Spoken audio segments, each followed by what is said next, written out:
Nós já lemos uma vez. Vamos ler outra vez. Salmo 100.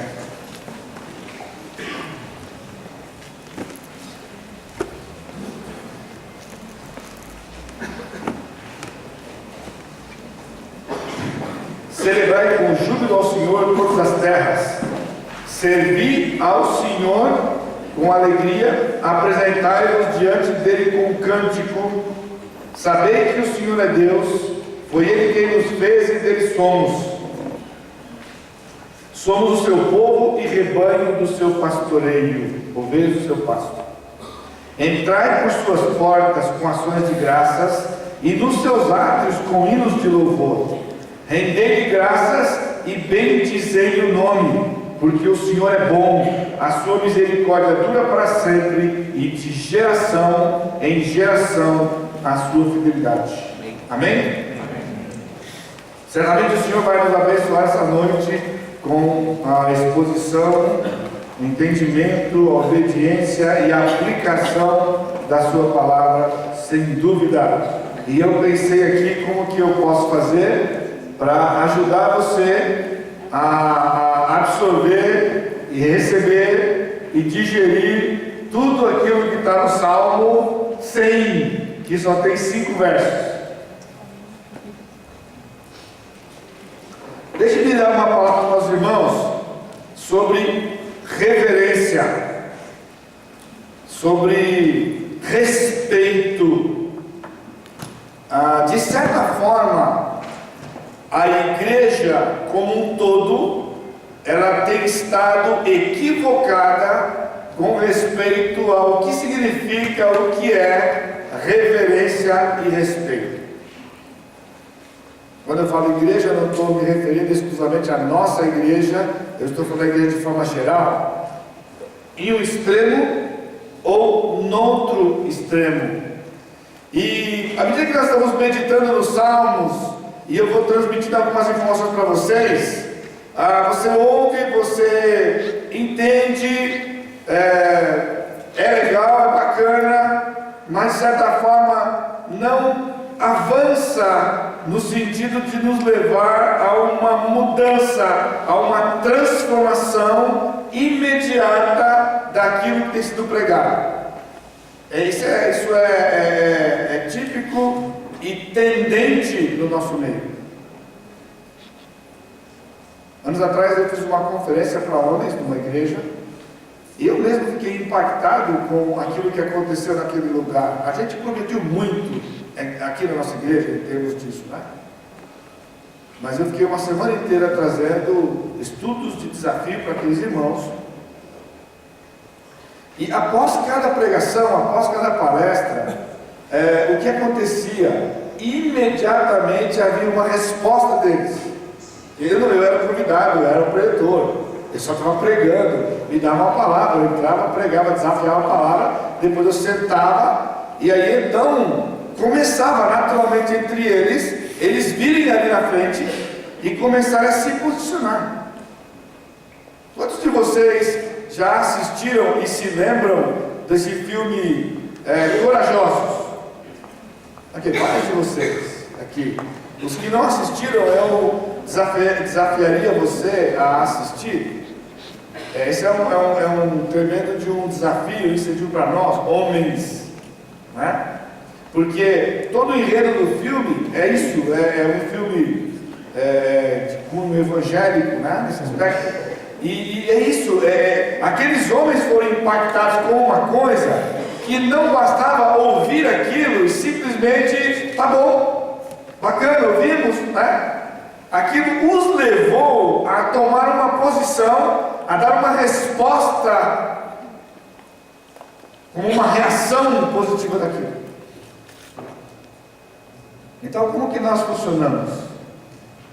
De certa forma, deixa eu fazer um parênteses aqui, depois eu vou voltar, se eu não esquecer. Entende que, principalmente se você é novo no nosso meio, que à medida que eu falo do que está errado, ou aí fora, ou mesmo aqui dentro, não é pito, Está entendendo? Eu não estou dando pito em vocês. Eu não estou, como pai, como um adulto, dando pito na criança que está fazendo coisa errada, né? Eu estou advertindo a você, a todos nós, dando informações que vêm da Escritura e levando a congregação, a você, a tomar uma posição. De certa forma, isso tem sido um processo longo e lento. Longo e lento. Porque muitas barreiras precisam ser quebradas, precisam ser destruídas para depois ser edificadas. Para vocês terem uma ideia, já mencionei isso recentemente, dos 30 anos que eu estou completando esse ano, final desse ano aqui na igreja, como pastor, 11 eu gastei para ensinar a igreja e levar a igreja a um sistema de governo essencialmente bíblico. 11 anos ensinando, pregando e vivendo, ensinando, pregando e vivendo, ensinando, pregando e vivendo. 11 anos. Será que necessitava tanto? Cara, eu sei que é o plano do Senhor, o Senhor é soberano, estava no controle do Senhor. E eu falei na minha classe hoje de manhã, quando nós falhamos no processo, o plano de Deus não é afetado, a obra de Deus não é afetada, nada de Deus é afetado, nós levamos a pior, nós sofremos, porque não recebemos de Deus a bênção que Ele planejou para nós. 11 anos, e assim tantas outras coisas, e há coisas que nunca conseguimos mudar. Por exemplo, quando eu tenho ensinado para a igreja, agora de novo, irmãos, eu não estou aproveitando nada para nada, eu não estou dando mensagem subliminar aqui, né? Eu nunca usei o púlpito como para ficar dando coisa de carapuça, nada, instruções que vêm do Senhor, para você entender esse processo. Então vou fazer quase 30 anos aqui, e nunca conseguimos viver financeiramente o que o Senhor planejou para a igreja. Olha, caminhamos muito, avançamos tremendamente, temos sido objetos da graça de Deus abundante, sobretudo nos últimos tempos. Retorno e resultado da generosidade que tem caracterizado alguns de vocês, alguns de nós, pela ação do Espírito em nós. Mas ainda não conseguimos, como igreja, viver aquilo que o Senhor planejou para o seu povo financeiramente. Agora, eu não posso, nesse assunto, usar os artifícios que são usados aí fora. Tipo, promete um monte de coisa para poder você, então, contribuir. Embora parte disso esteja na palavra e seja verdade, não há alguém aqui nesse auditório hoje à noite, ou que faltou hoje, que seja generoso, que tenha vivido uma vida de generosidade, que não tenha abundância e fartura, porque isso é a promessa do Senhor. Mesmo assim, ainda alguns que têm dificuldade com isso. Por exemplo, nós temos dízimo e estrutura na igreja, esse que eu quero explicar, né? Eu já ensinei formalmente, eu tenho um material escrito sobre esse assunto, as finanças na igreja local, mostrando como funciona. E ensinei, eu tenho vivido pessoalmente isso no meio dos irmãos, ensinei, e a gente não consegue ainda ter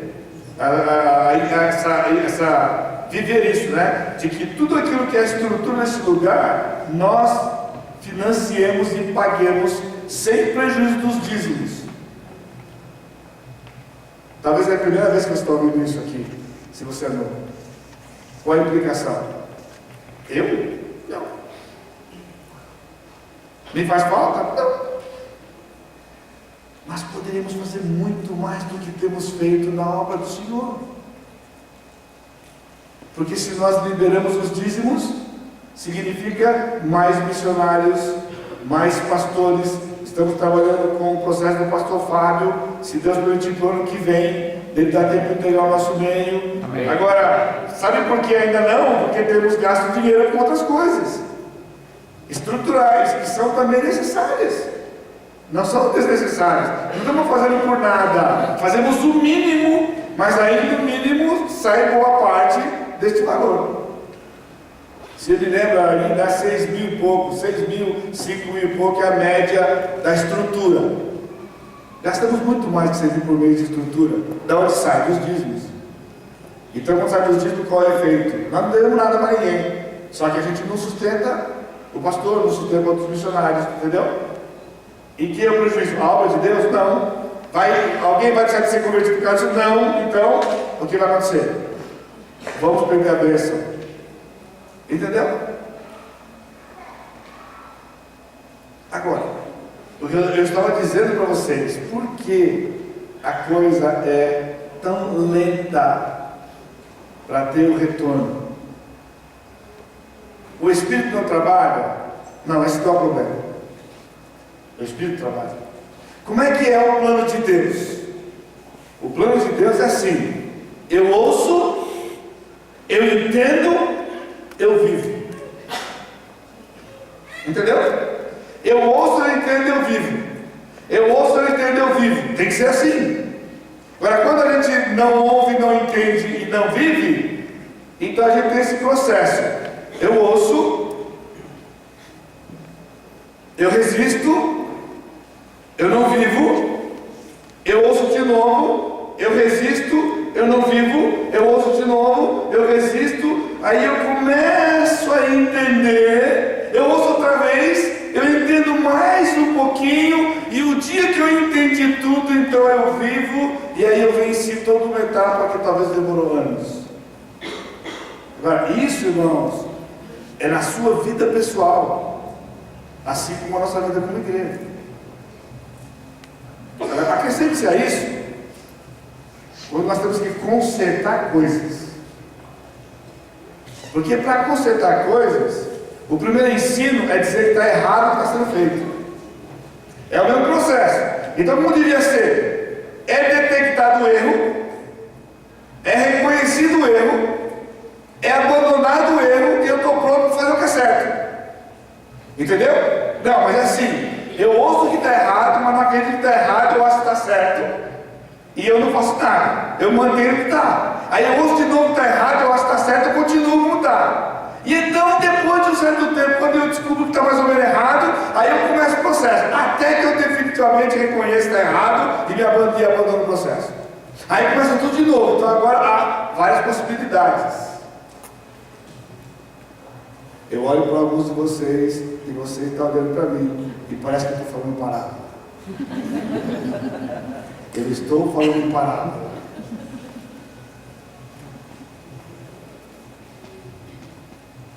Quer ver? Reverência e respeito. Como é que você vive isso com respeito aos seus filhos? Ele é pequeno, ele tem 2 anos de idade, alguns um pouquinho menos. Outro dia, um cidadãozinho do reino dos céus, de mais ou menos essa idade, desculpa a expressão, lascou o tapa na mãe. Agrediu o pai outro dia, com 2 anos de idade, com 3 anos de idade, com 4 anos de idade talvez. Já viu essa atitude? Né? Outra expressão, sentou a bolacha na avó.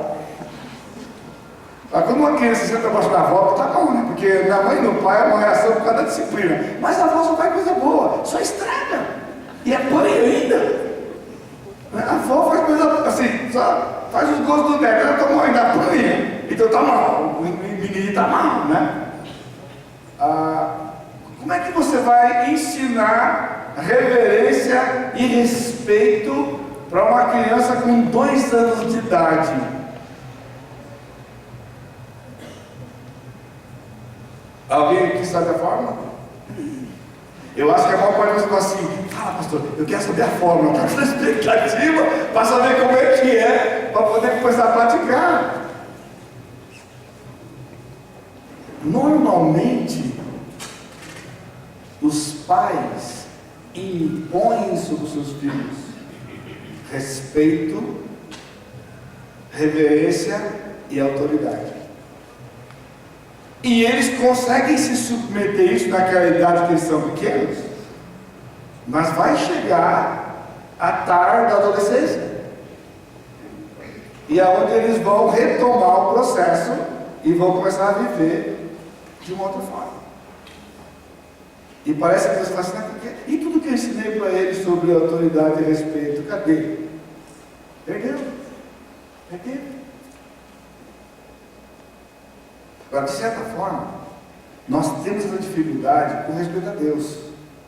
Por isso que você tem dificuldade com passar dos seus filhos. O que é respeito? O que é reverência de Deus?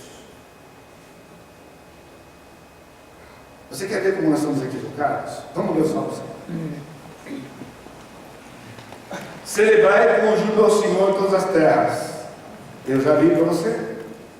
Nós já lemos uma vez lá.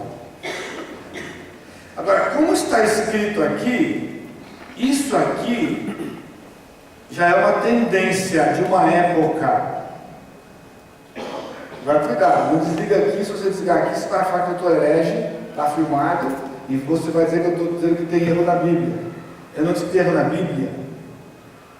Eu disse para você, estou dizendo para você que a tradução aqui, e como nós temos cantado hoje, o nosso irmão aqui, ele nos dirigiu ao louvor, para você ver quanto esforço ainda, nós estamos naquela fase do esforço do dirigente.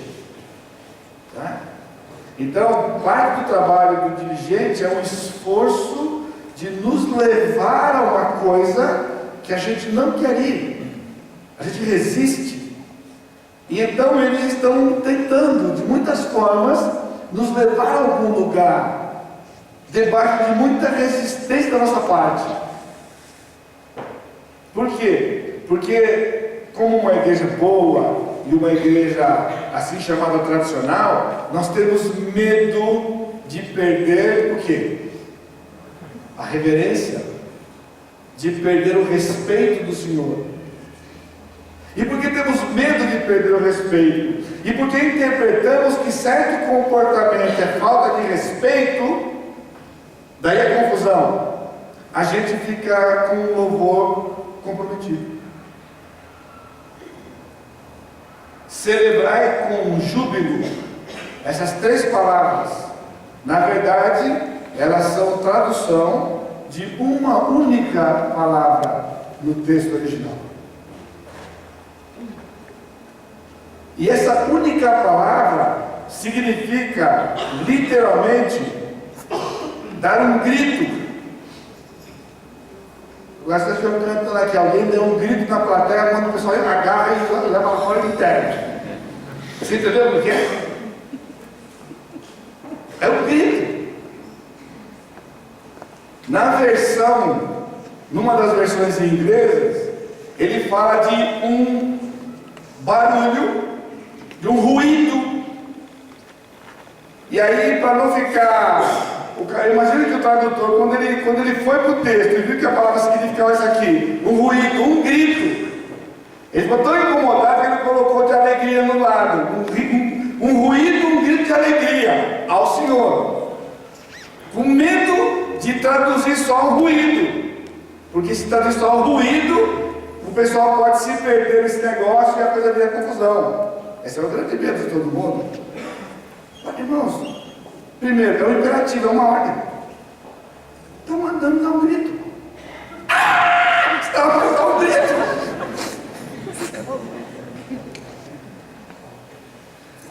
Agora, olha a confusão. Se todo mundo der um grito desse aqui, não tem culto, né? O que é? Já pensou como é que vai ficar a parte do respeito quando vai? Você assistiu um filme épico? Esse se chama Épico, né? Então nós temos assim milhares de soldados e eles vão para a batalha, eles lutam na batalha, e quando eles vencem a batalha e eles voltam para a sua cidade, quando eles entram na cidade, eles são recebidos pela sua aldeia ou pela sua cidade. Como? Grito, pessoal. Grito, assobio. O pessoal grita. Por quê? Porque eles estavam com risco de vida, o inimigo ia vir e invadir a cidade. E aqueles homens valorosos foram lá, destruíram o inimigo e voltaram. O que sobrou deles, inclusive. Porque muitos mudaram sua vida lá. E eles voltaram. E quando eles entravam na cidade, a cidade rompia em gritos e brados. Essa é a palavra. Brados e gritos de ovação aqueles soldados que estavam chegando na batalha. E o texto está dizendo: faz isso para o Senhor. Afinal de contas, Ele é o Deus dos exércitos. Quando Israel saía e ganhava a batalha, quando Israel voltava, era uma gritaria só. Aí eu fiquei tentando imaginar aquela cena quando o pessoal atravessou o Mar Vermelho. Que quando eles chegaram no Mar Vermelho, né, e os inimigos estão lá atrás, tá? Você lembra da cena? Tinha barranco, né, morros dos dois lados, era um tipo de um desfiladeiro. Eles estavam entrando naquele lugar e davam de cara com o mar. E atrás, o faraó, com todo o seu exército convocado, vindo para cima deles. E o povo foi encurralado dessa forma. E o povo começou a entrar em desespero. E o Senhor disse para Moisés: por que vocês estão clamando para mim? Cadê a vara? Coloca no mar e entra. E aí quando Moisés colocou a vara na água, o mar abriu. Pessoal, o povo está vendo. O povo está vendo. O mar abriu, aquilo foi abrindo, e aquela multidão continuou, começou a passar, e foi, e atravessou. Foram para o outro lado. Quando chegaram do outro lado, o faraó estava atrás.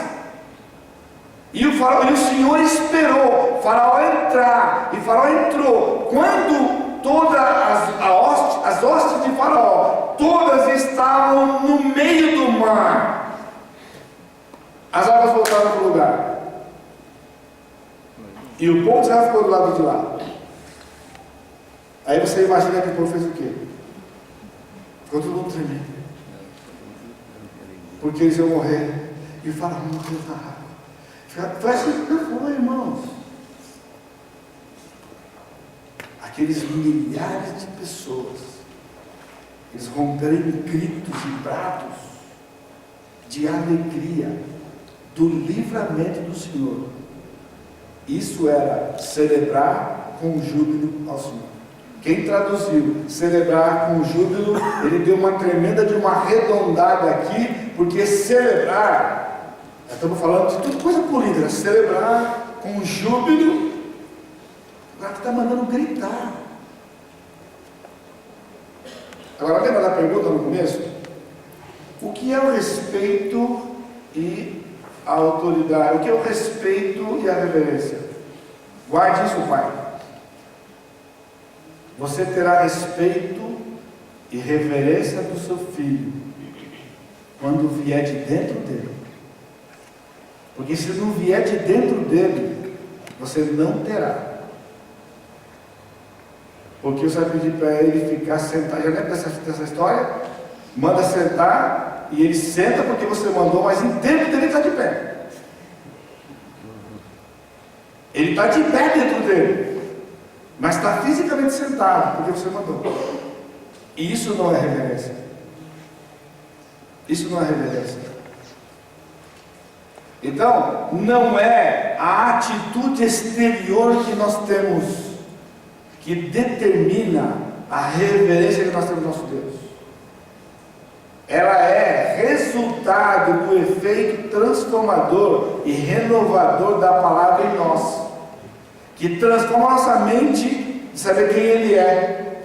E então nós rompemos, nós devolvemos para Ele isso. E é como sai. É como sai. Porque você não pode controlar como sai. A emoção, agora nós vamos falar um pouquinho sobre isso aqui, né?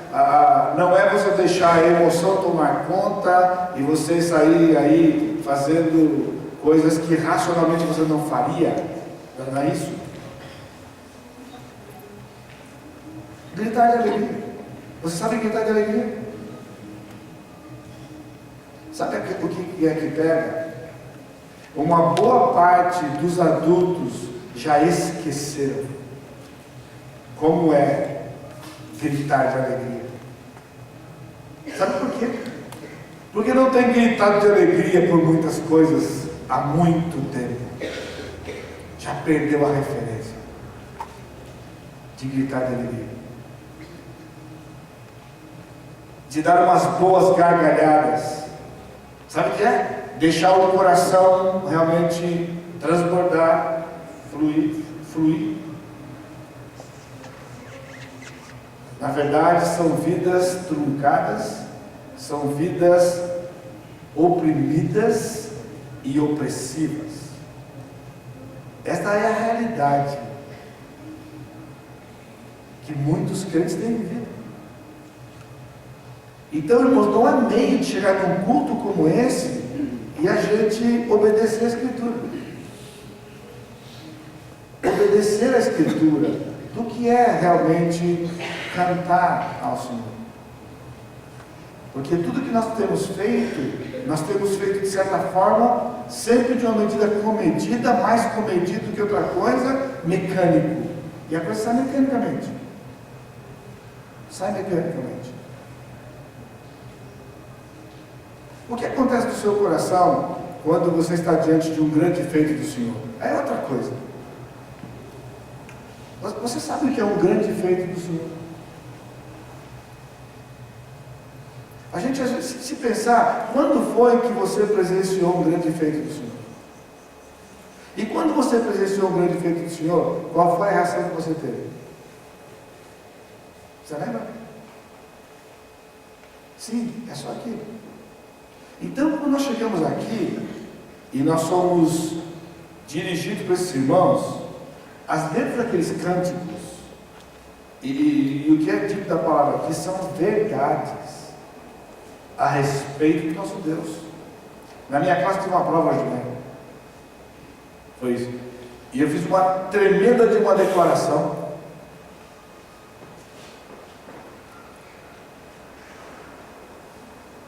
E nada aconteceu. Nós temos dificuldades, irmãos. E eu não estou aqui para mudar a sua cultura, mas eu estou aqui para tentar ajudar você a entender de que você tem perdido a oportunidade de expressar as verdades do Senhor quando você escuta as verdades do Senhor. Nesse ponto, a gente ainda está muito atrás de muita gente. Somos bons em muitas coisas, temos caminhado na frente de muita gente, muitas coisas, mas em outros nós estamos muito atrás. Muito atrás. Eu tenho tido a oportunidade de pregar em alguns lugares que a pregação toda, de 1 hora, 1 hora e pouco, é uma interação, e eu tenho até tomar, como pregador, eu fico até com medo de falar certas coisas. Porque quando você fala, o povo se manifesta. Aqui tiramos os améns. Os améns estão multiplicando. Estão indo bem, viu? Os améns estão indo bem. E eu não sei quem é que vai, eu também não estou autorizando o Pedro a fazer mais nada, porque você fica frio, Pedro. Você fica frio. Mas é muito natural,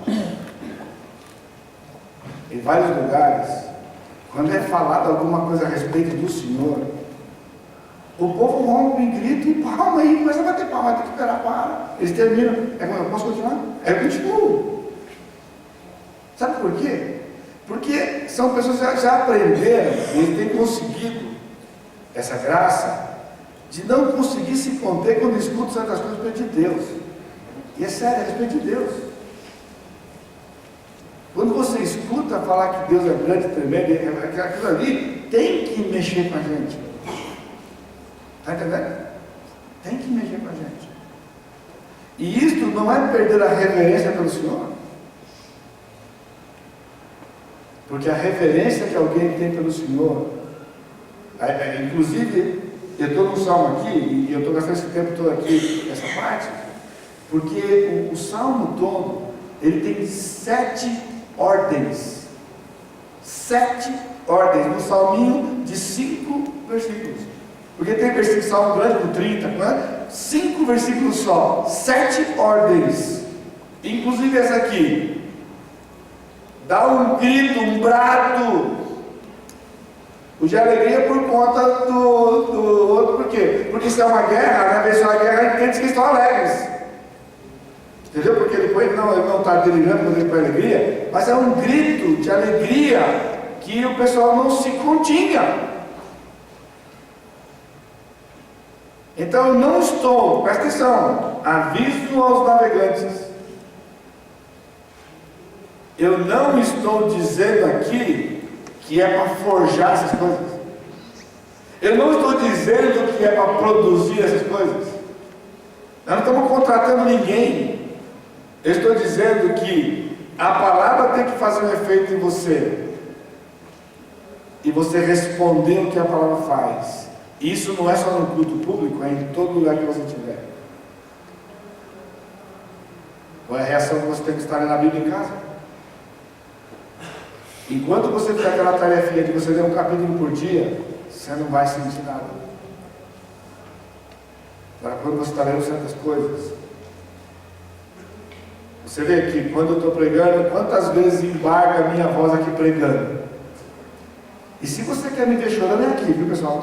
Se contente que é aqui. É aqui no púlpito. Raramente vai ser fora daqui. Porque não dá para conter. Quando você está, então, eu dou uma disfarçada boa, porque quando eu vou fazer isso aqui, eu me preparo dias.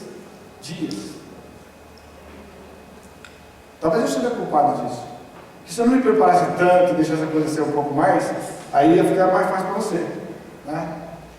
Quando eu leio certas passagens, quando eu começo a ler, eu me preparo, eu dou aquela respirada legal, profunda, aí eu leio aquele texto para você, eu dou umas disfarçadas aqui e tal, entendeu?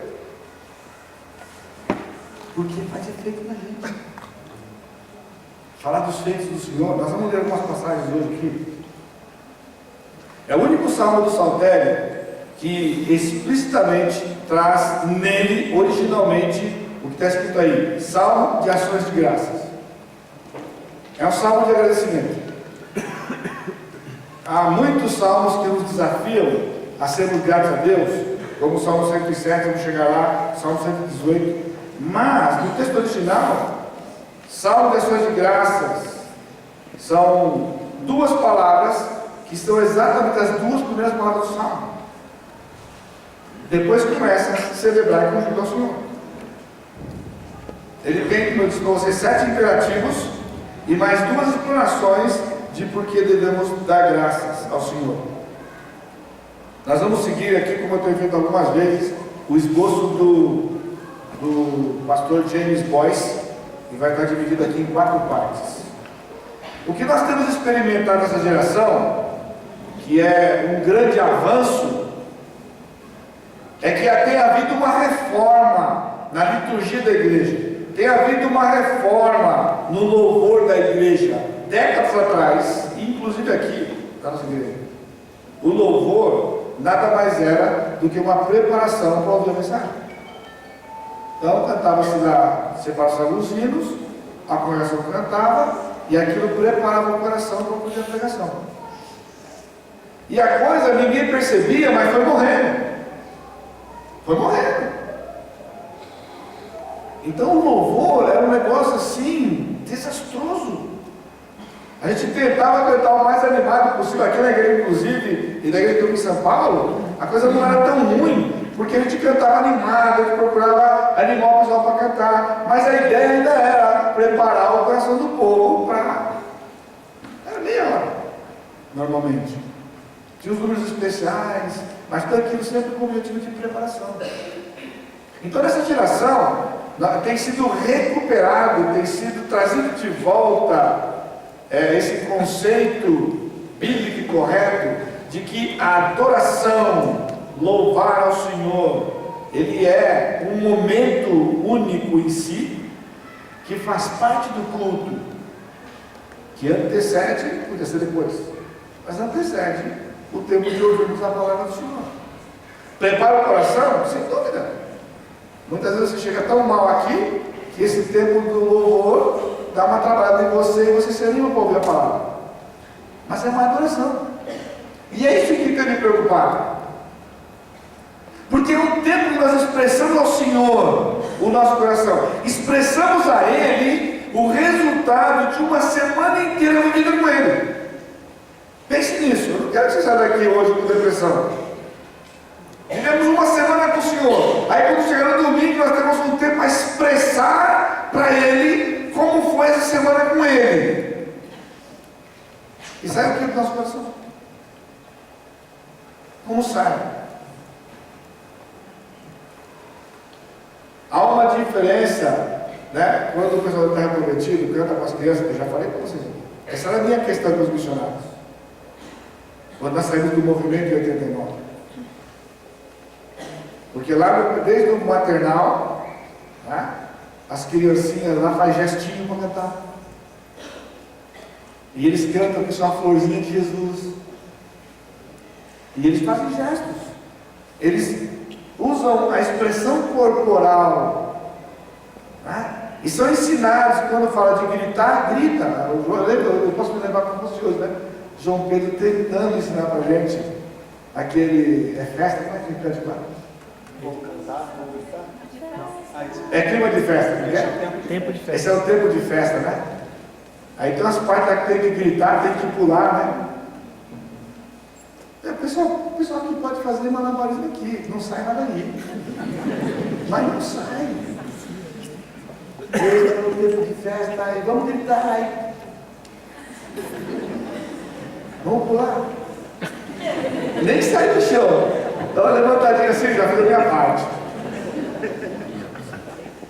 Outro dia lá na festa caipira, né, com aquela rodando, aí eu fiquei, teve um dia que, logo depois da festa caipira, no domingo, foi pedido para fazer uma rodona aqui. Irmão, se filma aquilo ali, bota em algum lugar, a expressão do outro tinha de dentro.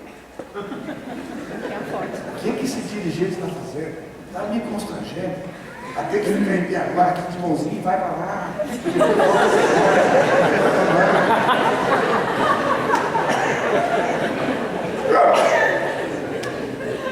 Eu não estou falando da falta de sincronia que tem, é tão ruim que nem não tem sincronia nenhum, pessoal.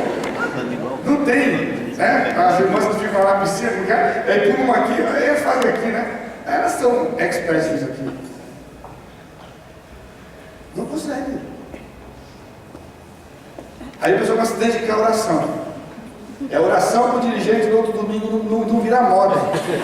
E se vira moda e começar a pedir aqui, aí vai mudar de igreja, vou para outra igreja, porque aqui não dá mais, aqui agora virou. Falta de reverência. Agora não tem mais ordem no culto agora. Virou só dançar no culto e pular agora. Está entendendo, mulher? Então de vez em quando tem alguma coisa. Aí a gente veio para cá. Lê a Escritura e mostra a hipocrisia. A gente lê a palavra, entende, sem contar, né, as distorções todas. Porque hoje, um punhado de gente que está me ouvindo e vai ouvir esse negócio futuramente, sabe o que fazer? Isso aqui era para o povo de Israel. E eu pergunto, e daí? Aonde está escrito no Novo Testamento que a gente não pode pular mais? Só Israel podia pular.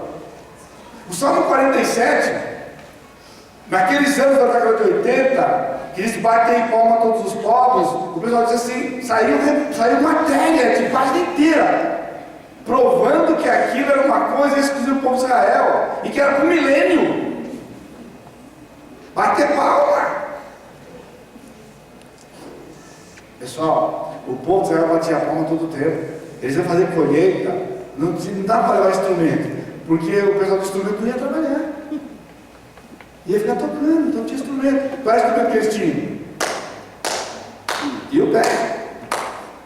Ia catar o algodão, ia catar cereais lá, bater o pessoal cantando e pegando, fazendo a colheita, e na hora que eles iam lá punham lá na eira, para poder tirar a palha do negócio lá, era feito com cântico aquilo, de madrugada, de noite. Jogava para cima, o vento batia, levava palha, e o pessoal cantando, bate palma, pessoal, isso é natural, é o ritmo da mão, do corpo. O corpo bate no ritmo. Nosso coração é rítmico. Então a gente não consegue, porque a cultura é complicada, travada. Ninguém prova nada. Porque vocês não provam nada aí. É errado isso aí. Sou contra. Contra o quê? Contra o quê? Então abre a escritura e mostra. Não tem. Na verdade é incômodo, porque a gente não foi treinado para fazer isso. Está na hora? Eu não vou ficar desanimado, pessoal, por causa disso aqui. A perda não é do Senhor. Nunca é do Senhor. Então nós temos experimentado a mudança. Só que parece que chegou num ponto onde para ir para frente está difícil. Por quê? Porque ele se esbarrou agora naquele negócio da reverência. O que é reverência? O que é ordem no culto, pessoal? Alegria, ela nunca foi um problema em lugar de uma escritura. Desordem é uma coisa, alegria não. Agora, essa é a alegria que vem do Senhor. A alegria do Senhor é a nossa força. Amém. Está escrito? É a alegria. A alegria está no coração de quem já conhece Jesus. É a alegria que vem do coração. E essa alegria, ela não pode ser contida, porque ela é produto da palavra. Se for outra alegria, eu vou estar com o facão aqui, ó. Tchá, tchá, eu vou, a tesourona, eu vou cortar. Mas não a alegria do Senhor. Não a alegria do Senhor. Adoração, ou adorar, é mais do que cantar. Há várias formas de louvar a Deus, e nós precisamos resgatar muito ainda disso que nós perdemos. Nós perdemos. O povo de Israel era conhecido por ser um povo alegre, um povo que cantava. O povo de Deus era conhecido porque era um povo que cantava. Um povo que canta. A gente canta, quando a gente está junto, a gente canta. Aquelas brincadeiras de salão que a gente tinha, era uma dança legítima. Brincadeira de salão. Vai para frente, vai para trás, bate, bola, levanta, pega a mão do outro, vai lá. Isso aí. Nota, do coração, sai do coração. Por quê? Porque a palavra entra, a palavra enche o coração. Aí do coração saem os bons desígnios, foram lavados pela palavra. Quando a palavra entra, ela purifica, então o que sai da palavra, sai em retorno ao Senhor. Por isso, louvor é um retorno do efeito transformador e renovador da palavra em nossas mentes. Mas sabe qual é o primeiro passo? O primeiro passo é nos rendermos e nos entregarmos. Se não houver rendição, se não houver entrega, não vai continuar como é. Apartar dessa coisa errada. Que errado? Se é errado, tem que ter princípio na palavra. Então me diz. Não confunda com aquilo que é sensual. A dança de Israel, a dança de alegria, nunca foi sensual.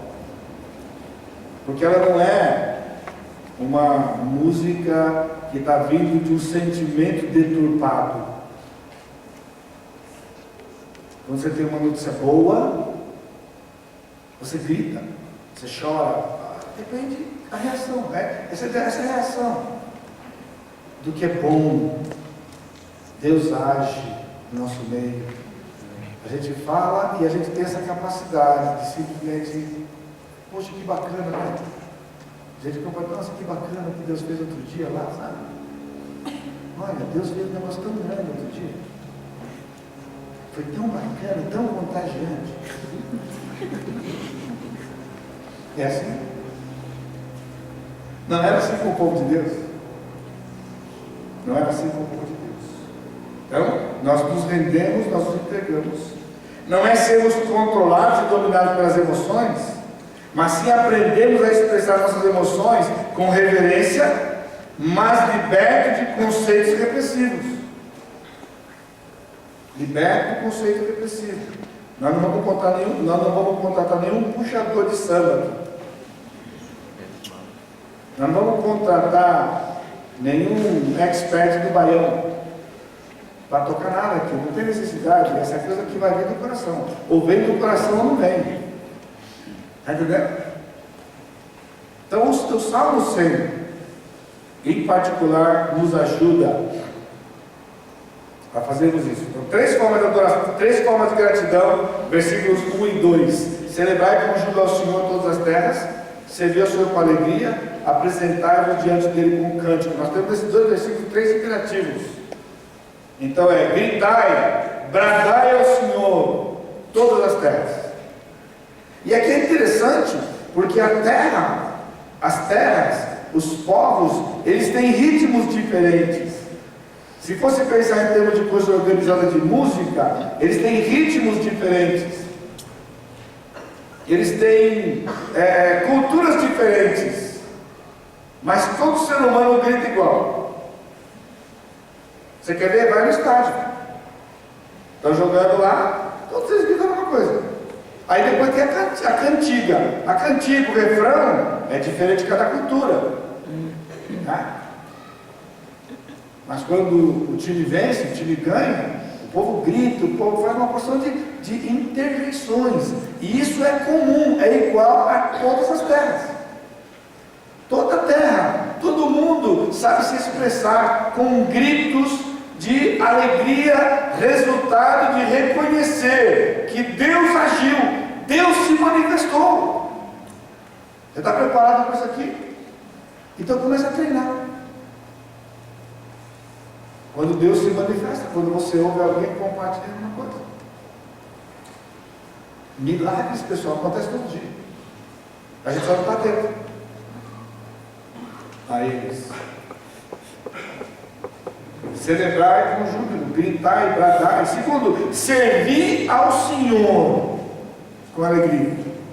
Você está vendo que ações de graças, porque isso é o Salmo, né? Ações de graças, agradecimento, ele vem quando nós gritamos ao Senhor, quando nós elevamos nossa voz a Ele, resultado da ação dele no nosso meio, é visível o que Ele está fazendo, é visível a transformação do Senhor. E então nós temos uma atitude: servir o Senhor.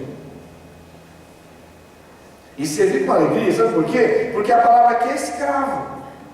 É a atitude do escravo. E normalmente o escravo não serve o Senhor com alegria, porque o senhor do escravo, ele é mau, ele não é justo, ele é injusto. Mas quando nós pensamos no nosso Senhor, ele é justo. O nosso Senhor é misericordioso, ele é bom. Amém. Então nós o servimos com alegria.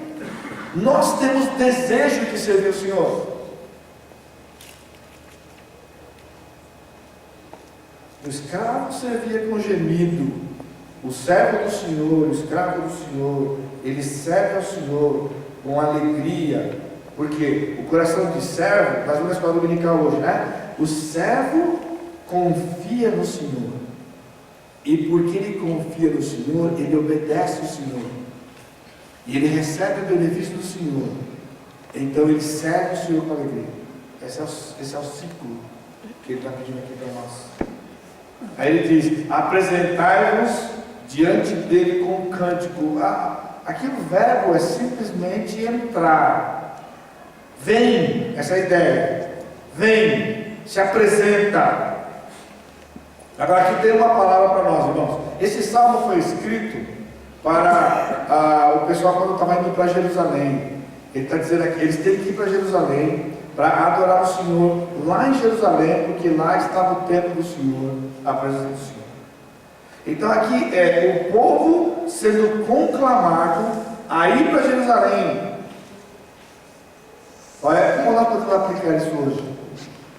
Você não louva a Deus sozinho. Presta atenção, eu não estou dizendo que você não pode fazer na sua casa. Durante a semana, você canta lá em casa, você pode ouvir o seu CD, quando você está trabalhando com alguma coisa, tudo você pode fazer. Mas isto aqui não substitui esse ajuntamento aqui, entendeu? Nada, estão ouvindo? Nada substitui o ajuntamento do Senhor quando o povo do Senhor é conclamado a vir, vem, se apresenta, chega, aparece. Essa é a ideia, aparece, é coletivo, é apresentar-se diante dele com cântico. E o cântico aqui é a mesma palavra, é o mesmo conceito de gritar, é vir com alegria no coração, não é vir travado. É impressionante, irmãos, essa época a gente vive, a tendência que a gente tem de chegar aqui desagradado nesse lugar aqui. Muitos têm vindo para cá, inclusive com o objetivo de ficar melhor, porque é tão ruim durante a semana, e chegar aqui buscando um pouco de refrigério. Continua vindo, não para de vir não. Não para de vir não. Mas tem alguma coisa errada. Tem alguma coisa errada. A distorção da adoração, da reverência, faz com que a semana inteira é um perrengue. Aí você chega nos domingos aqui e já chega travado. É como se eu tenho feito fisioterapia. Às vezes eu chego lá na fisioterapia, eu estou travado. Aí, uma hora de fisioterapia, eu saio voando, flutuando. Destrava tudo. Aí começa de novo o trabalho de semana, trava tudo. Tem alguma coisa errada, porque não é assim. Vai ficar o resto da vida. Trava, destrava, agora não destrava mais. Então a vida cristã não é assim. Você fica trabalhando a semana inteira, chega aqui, dá uma destravadinha, você volta para casa, vai segunda-feira de novo. Aí quando é sábado, você já está. Domingo você vem aqui, dá uma destravadinha. Não é assim. Ele diz: servir ao Senhor com alegria. Servir, pessoal, todo dia. A propósito, talvez você está travado porque não está servindo. Quem não vive para servir, não serve para viver. Não é versículo bíblico, não. É só uma reflexãozinha aqui. Serve alguém durante a semana. Levanta a cabeça. Sai desse lugar que você está, onde você só olha o problema em volta de você, porque você é o centro do universo, tudo gira em torno de você, tudo desagrada você, tudo complica você. Aí não tem jeito, pessoal. Não foi isso que o Senhor planejou para nós. Nós fomos libertos pelo Senhor. Libertos. Pode falar amém, grita. Nós fomos libertos pelo Senhor, pessoal. Então tem alguma coisa errada. Você está entendendo? O que não está funcionando? O Senhor não está agindo. O Senhor está parado? Não. Ele está ocupado com alguém? Não. Agora você não está querendo abandonar a vida que está vendo. Aí não posso fazer nada para você. Aí tem que esperar o Senhor agir. Aí o Senhor vai agir. Então quando o Senhor age e você acompanha, aqui é um salmo de ações de graças. Paulo entendeu, em tudo dai graças. Está ruim? Louvado seja o Senhor.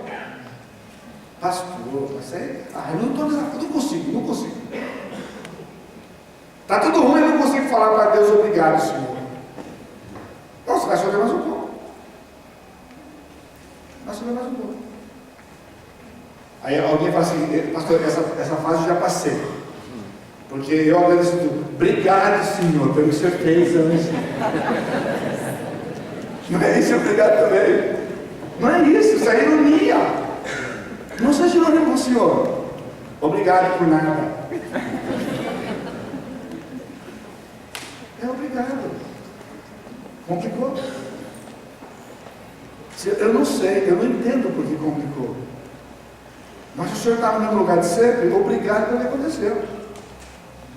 Agora você aprendeu que você pode investigar, pode ir atrás, o que aconteceu? Então nós temos razão para fazer as coisas. Agora, na verdade, o pecado nos aprisiona. Entendeu? E a gente entra num processo de ficar reclamando das coisas do Senhor. Alegria não é temperamento. Alegria é resultado de você levantar a cabeça e ver a ação do Senhor. Ele está agindo. O Senhor não está dormindo, irmãos.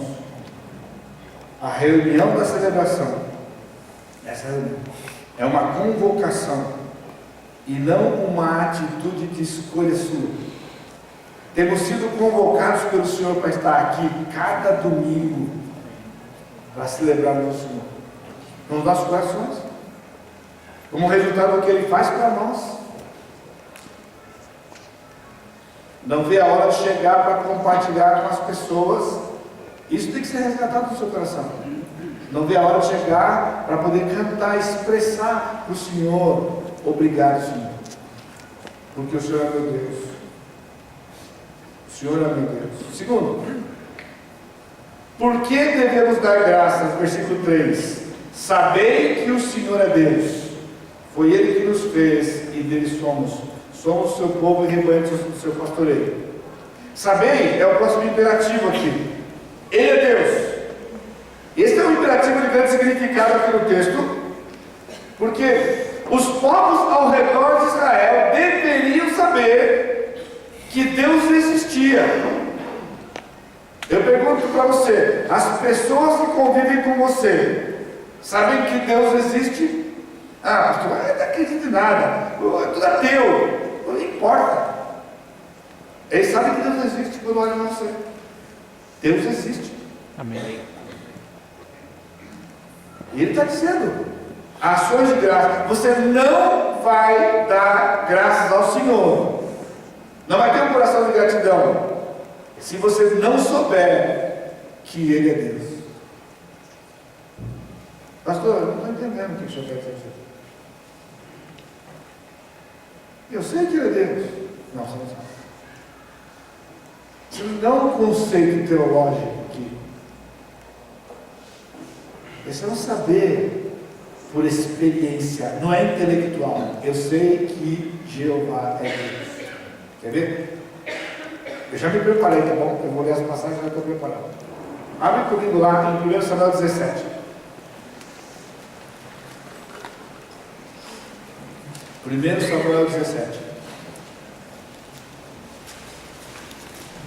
versículo 41.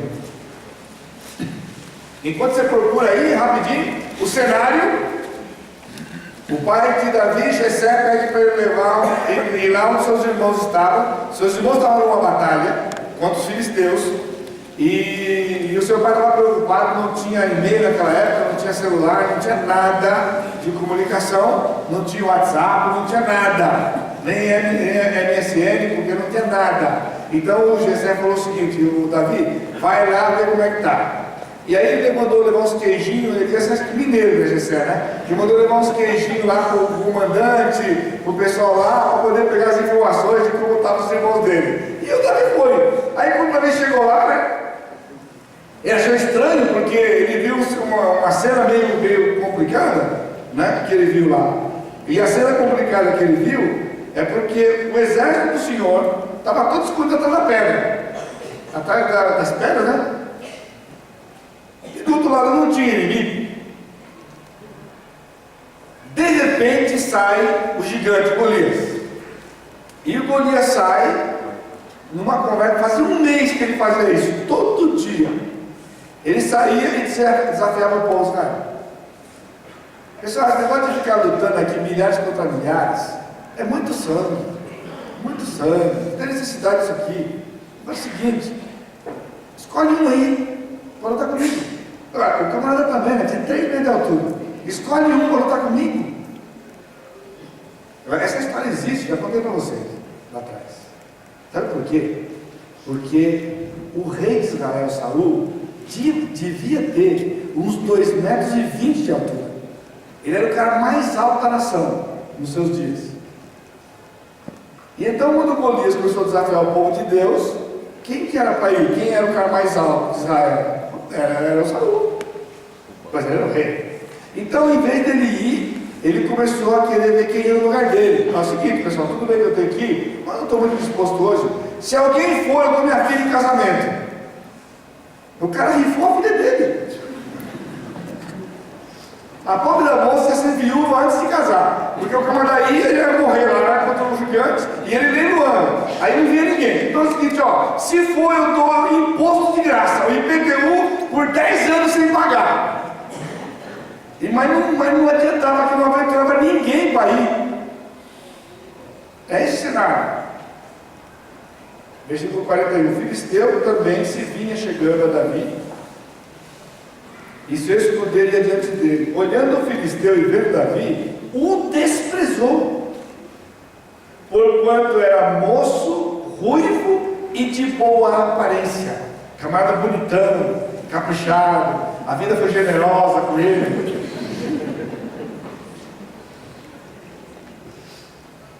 Versículo 43, disse o filisteu a Davi: sou eu algum cão para vires a mim com paus? E pelos seus deuses amaldiçoou o filisteu a Davi.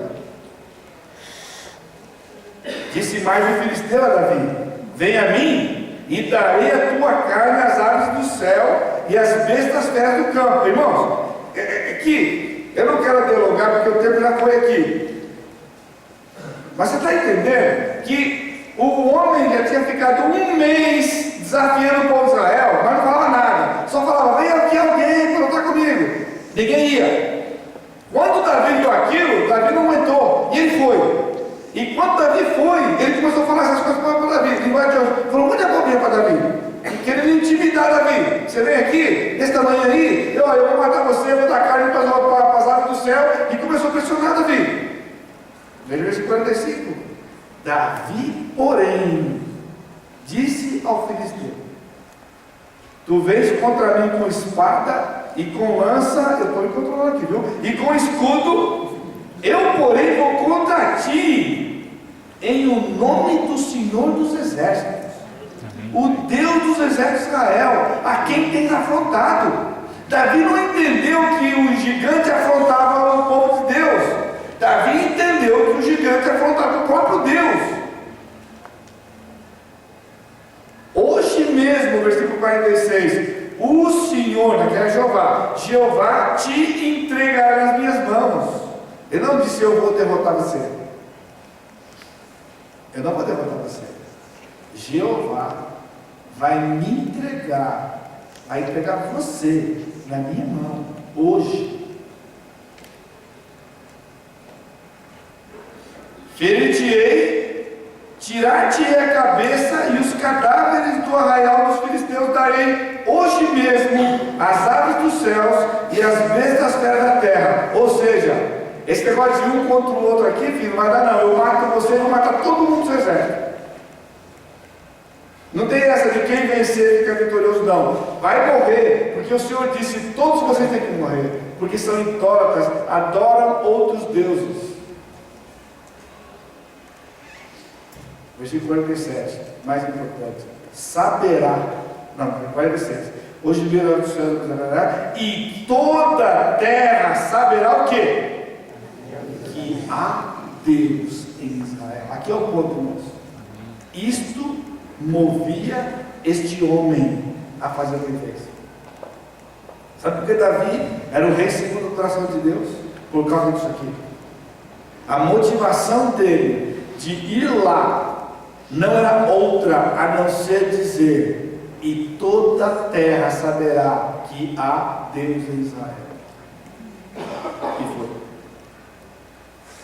sabei que o Senhor é Deus. Davi sabia que o Senhor era Deus, por isso ele disse: ele vai dar você na minha mão hoje, e eu vou matar você, e os cadáveres do seu exército eu vou dar para as aves do céu hoje. Elas vão ter fartura de carne. Vocês precisam saber de uma coisa: há Deus em Israel. Amém. Irmão, quando você escutar abobrinha por aí, não fique calado não. Diga para as pessoas o que você acredita. Se você acredita que é Deus, para como não cantar, como não gritar? Você pode imaginar a nação de Israel? Sabe que era Davi, irmãos? Davi era um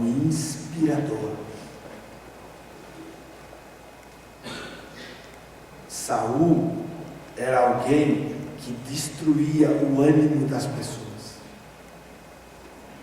Davi era um inspirador, porque quando Davi foi e começou em direção ao Golias, e ele começou a dizer aquelas palavras, o coração dos guerreiros de Israel começou a se acender. Ele inspirou aquela nação. E quando ele pegou a funda e colocou a pedra e atirou e acertou na cabeça do gigante, o gigante caiu. Tenta imaginar a cena agora. Está preparado? Está preparado? Aquele homem de 3,10 metros de altura, ele cai no chão. Davi parte para cima dele e pega a espada do próprio, que pesava um bocado, e com a espada dele, ele arranca a cabeça do cidadão. Sabe o que ele fez? Não está escrito aqui, mas eu sei o que ele fez. Ele pegou aquela cabeça e levantou. E quando ele levantou aquela cabeça, sabe o que a nação fez? Isso que está aqui. Celebrou com um júbilo ao Senhor. Eles começaram a gritar, e partiram para cima dos filisteus. E não ficou um vivo. Por causa do Senhor. Amém. Mas isso aqui não tem como forjar, pessoal. Não dá para contratar alguém para poder adorar o Senhor desse jeito.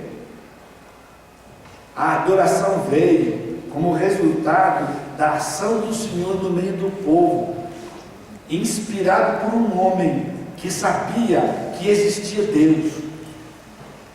Compreendeu? Você está anotando aí, eu não vou ler porque não dá tempo. 1 Reis 18:39.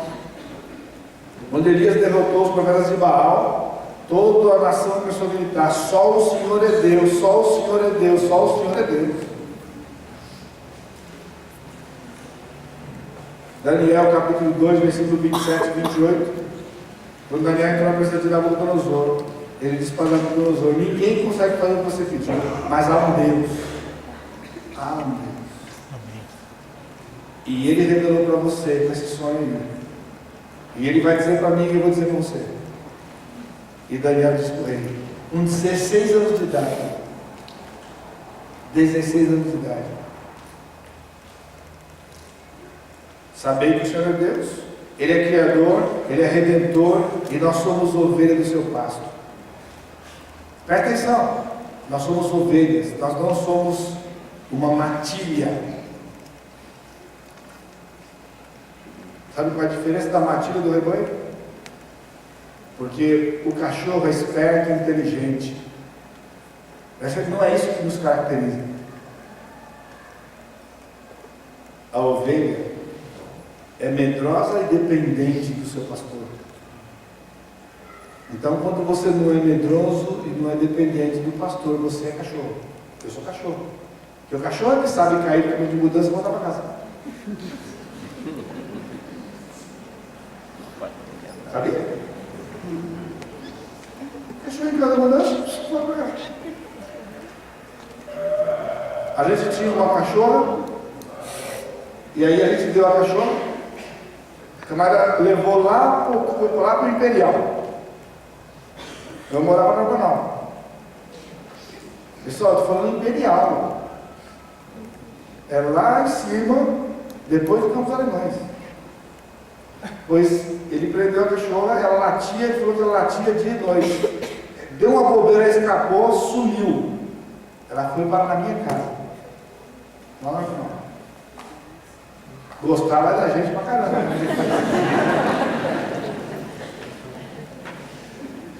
Esse é cachorro, ovelha, já é. Somos ovelhas do seu pasto. Porque ouvimos a voz do pastor, a gente entende. Jesus disse: eles ouvem minha voz, eu as conheço e elas me conhecem.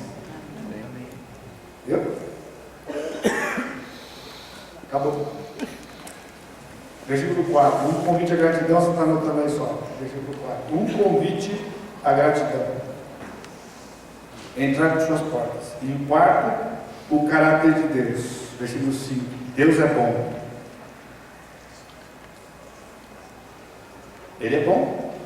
A sua misericórdia dura para sempre. Aqui ele está falando de uma forma ampla, né? Dura para sempre. Só que Jeremias escreveu isso de uma outra forma. E a gente vai encerrar hoje à noite lendo Jeremias 3, 22. Um grande versículo do texto sagrado que deve encorajar você e a mim hoje à noite. Jeremias. Lamentações de Jeremias. Lamentações de Jeremias. 3, 22 e 23. Esse é o caráter de Deus. Deus é bom. Então, quando ele fala da misericórdia, é o seu relacionamento com o nosso estado. Somos miseráveis. E quando ele fala da sua fidelidade, é para nossas atitudes. Aí pisa na bola, mas é fiel. 3:22. As misericórdias do Senhor são a causa de não sermos consumidos. Ou seja, estamos vivos. Por que estamos vivos? Porque o Senhor é misericordioso. Você entendeu? Você entendeu. Se ele não fosse misericordioso, estávamos mortos. Todos. Ele diz: as misericórdias do Senhor são a causa de não sermos consumidos. Porque as suas misericórdias não têm fim. Lá ele diz: dura para sempre. Mas olha o 23. Renovam-se cada manhã. E grande é a tua fidelidade. Irmãos, nós não íamos acordar amanhã cedo se não fosse verdade. Entendeu? A gente nunca vai conseguir esgotar a misericórdia do Senhor e nem a sua fidelidade. Porque a cada 24 horas Ele renova completamente. E não existe um ser humano que consiga consumir a sua misericórdia em 24 horas. Olha só que beleza. Você vai dormir hoje, e você acordar amanhã cedo.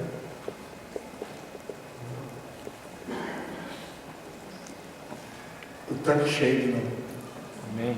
As misericórdias do Senhor. Essa noite eu vou ver a misericórdia do Senhor enchendo o tanque. Eu vou ficar acordado de madrugada, ou talvez eu não vou voltar, né? Porque eu vou viajar de madrugada. Vou pegar um voo agora meia-noite, chego 3 e quase 4 horas da manhã em Fortaleza. Então eu vou estar acordado e lá pertinho do Senhor, já mais perto dele, e as misericórdias do Senhor vão estar se renovando. Quando o sol abrir, eu vou me lembrar que o Senhor é misericordioso. Amém. De novo. Amém? Curva sua cabeça. Deus bendito, agradecemos ao Senhor pela misericórdia que deu para sempre. A tua bondade para conosco, Pai, nos liberta. Nos liberta daquilo que tem nos prendido, que nos impede, tem nos impedido de louvar e adorar o Senhor, como o Senhor merece, como o Senhor é digno.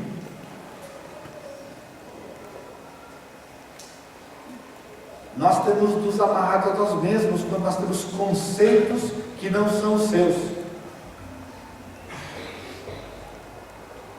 Ajuda o teu povo a entender essa verdade, que a reverência está dentro do coração. A reverência não é medida pela nossa atitude exterior. Mas muitas vezes temos sido hipócritas para com o Senhor. Pai, torna-nos sensíveis à tua presença e às tuas ações, para que nós nos apercebamos de que o Senhor está agindo, o Senhor age. E isso sim vem encher o nosso coração de alegria. Em vez de ficarmos abatidos pela tristeza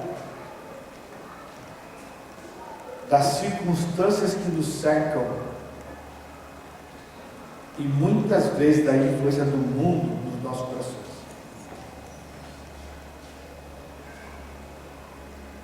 Nós queremos te adorar. Pai, dá-nos o coração de Davi, que só podia ver uma coisa: o teu nome estava sendo blasfemado, e isto o incomodava,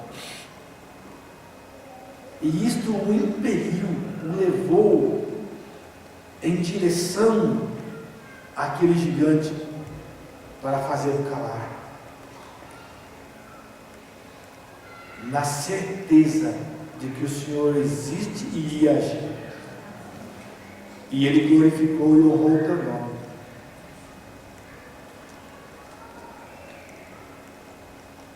Que essa cidade possa saber que há Deus aqui. Amém. Que esse país possa saber que há Deus a partir de nós. Que esse mundo saiba que existe o Deus. E esse Deus é Jeová. O nosso Deus. Amém. O meu Deus. Que me comprou, me resgatou, me transformou. E eu sou teu. Unicamente pela tua misericórdia e fidelidade. Leva-nos para casa, Pai, na tua proteção. Também para a glória do teu nome. Eu te bendigo no nome santo de Jesus, meu Senhor e Salvador. Amém, Senhor. Amém. Deus abençoe. Obrigado aos nossos visitantes, os irmãos do Ministério do Vídeo e da Ensino.